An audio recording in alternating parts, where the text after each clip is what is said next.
Hello my dear student, क्या आप ऐसी एक वैकेंसी का इंतजार कर रहे हैं जिसमें सैलरी भी 70,000 प्लस रहने वाली है तथा फॉर्म भरते वक्त आपका कोई भी चार्ज ना लगे? तो हाँ, ये वैकेंसी आप सभी के लिए होने वाली है। जी हाँ, मैं ऐसी वैकेंसी के बारे में आज बात करने वाला हूँ जो बच्चों का बहुत सारा सपना रहता है, बहुत बड़े बड़े सपने देखते हैं कि हम इस वैकेंसी को भर सकते हैं। नहीं तो आज मैं बात कर रहा हूँ केंद्रीय लोक कल्याण विभाग भर्ती यानी कि CPWD यानी कि सेंटर पब्लिक वर्क डिपार्टमेंट की।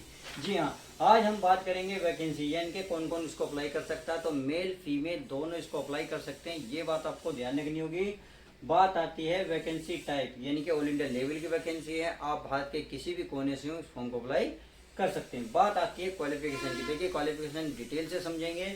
बात आती है सैलरी, सैलरी को भी समझेंगे, फिजिकल है इसमें या नहीं वीडियो में बताने वाला हूं। तो वीडियो का एक एक पार्ट मोस्ट इंपोर्टेंट होने वाला, शुरू से लास्ट तक कंप्लीट देखिएगा। तो चलिए समझते हैं एक एक बात को।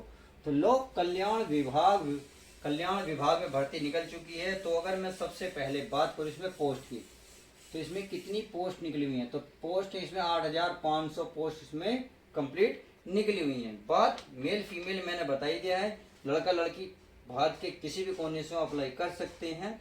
ये जो अप्लाई मोड रहेगा वो ऑनलाइन रहेगा, यानी कि आपको ये ऑनलाइन फॉर्म भरना होगा। बात आती है पोस्ट नेम की, देंगे पोस्ट तो है, अब पोस्ट में कौन कौन सी निकली हुई है यानी कि पोस्ट नेम की बात कर लेता हूँ। अगर पोस्ट नेम की मैं बात करूँ, देखिए सुपरवाइजर की है, LDC की है, अकाउंटेंट ऑफिसर की है, ड्राइवर की है, स्टेनोग्राफर की है और MTS की है। यदि आप इनमें से कोई सा भी भरना चाहते हैं तो भर सकते हैं, यानी कि मल्टीपल आपकी वैकेंसी है।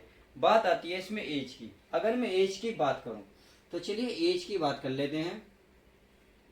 एज इनमें मिनिमम 18 चाहिए, मैक्सिमम 42 साल।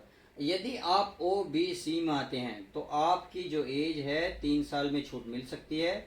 SC और ST वालों को 5 साल की छूट। कहने का मतलब है अगर OBC वाले हैं तो 18 से 45 साल तक फॉर्म अप्लाई कर सकते हैं। SC ST में आते हैं तो 18 से लेकर 47 साल तक फॉर्म को अप्लाई कर सकते हैं। क्लियर? चलिए बात आती है इसमें फीस की। तो फीस मैं ऑलरेडी पहले ही बता चुका हूँ। देखिए फीस, अगर आप जनरल या OBC में आते हैं तो उसके लिए तो आपको 100 रुपये देने होंगे। बाकी SC ST एंड फीमेल जितनी भी हैं आपको कोई भी रुपया नहीं देना होगा, यानी कि फ्री ऑफ कॉस्ट भर सकते हैं। क्लियर? चलिए ये बात अच्छे से समझ में आ गई होगी। बात आती है सिलेक्शन प्रोसेस। तो देखिए सिलेक्शन प्रोसेस आसान सा है, बहुत सिंपल सा है, उसको समझ लेते हैं क्योंकि वो भी जानना बहुत ज़रूरी है। अगर मैं सिलेक्शन प्रोसेस की बात करूँ, देखिए सिलेक्शन और प्रोसेस की बात करूँ, सिलेक्शन प्रोसेस में आपको देखो सबसे पहले आपका क्या होगा, रिटेन एग्ज़ाम होगा। यदि आप रिटेन एग्ज़ाम को क्वालिफाई कर लेते हो तो आपका फिर आपका इंटरव्यू होगा। देखिए इंटरव्यू होने के बाद आपका DV होगा। अब एक बात बताइए, देखिए अगर मान लो आपने इंटरव्यू क्लियर कर लिया, उसके बाद रिटन एग्जाम क्लियर करिए फिर इंटरव्यू करेगा। बात आती है DV यानी कि डॉक्यूमेंट्स वेरिफिकेशन। देखिए इसमें क्या क्या मांगता हूँ, जैसे आपके पास पैन कार्ड है, प्रूफ सही होना चाहिए, कोई भी मिस्टेक नहीं चलेगी, क्योंकि एक भी गलती आपके डॉक्यूमेंट्स में पाएगी तो आपको बाहर तुरंत के तुरंत हैंड टू हैंड बाहर कर दिया जाएगा। तो इसका मतलब है रिटन एग्जाम और इंटरव्यू आपका बेकार हो जाएगा। तो प्लीज़ ये तो बच्चे तैयारी कर लेते हैं, परंतु DV में आपके प्रॉब्लम हो जाती है। तो प्लीज़ अभी आप तैयार कर लो, ध्यान से देख लो। जैसे आधार कार्ड में कोई मिस्टेक तो नहीं है, आपके कास्ट प्रूफ में तो कोई मिस्टेक नहीं है, एजुकेशन जो सर्टिफिकेट है उसमें तो कोई मिस्टेक नहीं है, आपके आधार कार्ड में कोई मिस्टेक नहीं है, आपने जो ईमेल आईडी है, जो फ़ोन नंबर भरा है, जो फॉर्म फिल करते वक्त वो सही है या नहीं है, सिग्नेचर आपके सही है या नहीं है, सब कुछ आपकी ये चीज़ें देखी जाएंगी। ये बात समझ में आ गई होगी। अब बात आती है इसमें क्वालिफिकेशन।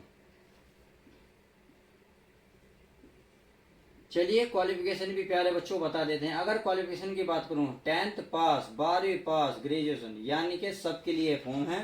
चाहे मिनिमम आपने 10वीं कर रखो, 12वीं कर रखी है, ग्रेजुएशन या किसी प्रकार डिप्लोमा या डिग्री प्राप्त करके तो भी इस फॉर्म का अप्लाई कर सकते हैं। समझ में आ गया? आराम से भर सकते हो ना? चलिए भर सकते हैं। देखिए अब बात आती है इम्पोर्टेंट डॉक्यूमेंट्स की। अगर मैं इसमें रिटन एग्जाम की बात करूँ तो रिटन एग्जाम में देखिए आपको 100 क्वेश्चन देखने को मिलेंगे। कितने? 100 क्वेश्चन और 100 ही मार्क्स मिलेंगे। समझ में आ गई? इसमें नेगेटिव मार्किंग की बात करूँ, हाँ नेगेटिव मार्किंग इसमें है, तो प्लीज इस बात का आपको ध्यान देना होगा। अब 100 क्वेश्चन कौन कौन से सब्जेक्ट रहेंगे, वही पुराने रीजनिंग, जीएस, जीके, मैथ और इंग्लिश के, यही आपके 4 सब्जेक्ट हैं। इसमें से आपके 100 क्वेश्चन देखने को मिलेंगे। अब बात आती है डीवी यानी कि डॉक्यूमेंट्स क्या क्या लगेंगे। तो important document soon low please बच्चों। डॉक्यूमेंट है पासपोर्ट साइज एक फोटो, यानी कि 8-10 फोटो इकट्ठे रखने हैं आपको, सिग्नेचर वाइट पेज पर, आधार कार्ड, आपका एजुकेशन सर्टिफिकेट, कास्ट सर्टिफिकेट और आपका एज प्रूफ कंप्लीट होना चाहिए। अब सबसे बड़ी मेन बात है, ये सर अप्लाई कब से हो रहे हैं, तो चलिए अप्लाई को भी डिटेल से समझ लेते हैं। अप्लाई की मैं बात कर लेता हूँ।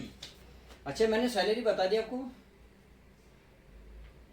सैलरी इसमें 70,000 प्लस रहने वाली। देखिए सैलरी बहुत जबरदस्त है 10वीं 12वीं ग्रेजुएशन वालों के लिए, तो इससे बढ़े क्या आपके पास मौका हो। तो सैलरी ये बता दी मैंने। चलिए अब बात आती है अप्लाई। अगर अप्लाई की बात करूँ, देखिए ये अप्लाई, तो अप्लाई ये जो है अगस्त के फर्स्ट वीक में ये शुरू हो जाएंगे, पूरे अगस्त के फॉर्म भरे जाएंगे।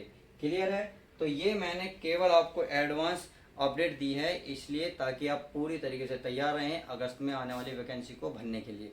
तो अगर ऐसे ही वैकेंसी प्राप्त करना चाहते हो, इसकी तुरंत डेट अप्लाई कब होगी तुरंत पाना चाहते हो, तो चैनल को सब्सक्राइब करना होगा और दोस्तों में शेयर करना होगा। तो ऐसी अपडेट पाने के लिए चैनल को सब्सक्राइब करें। मिलते हैं नेक्स्ट ऐसे ही वीडियो के साथ।